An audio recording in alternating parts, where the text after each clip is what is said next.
Hello friends, ఎలా ఉన్నారు? బాగున్నారా?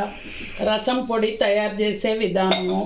ఈ కప్పుతో ధనియాలు తీసుకున్నాను, ఇదే కప్పుతో కందిపప్పు తీసుకున్నాను, తగినంత జీలకర్ర, తగినన్ని మెంతులు, తగినన్ని మిరియాలు, 10 ఎండుమిరపకాయలు, 4 రెబ్బలు కరివేపాకు.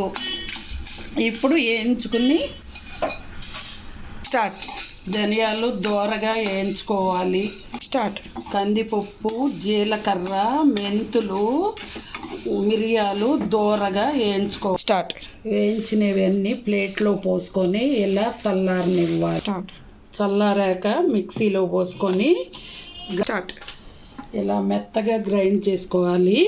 ఈ గ్రైండ్ చేసుకున్న పౌడర్ని గాజు సీసాల్లో నిలవబెట్టుకోవాలి. నిలవబెట్టుకుంటే ఇది మనకు 6 నెలలు అయినా కానీ రసం తయారు చేసుకోవటానికి చాలా ఉపయోగంగా ఉంటుంది.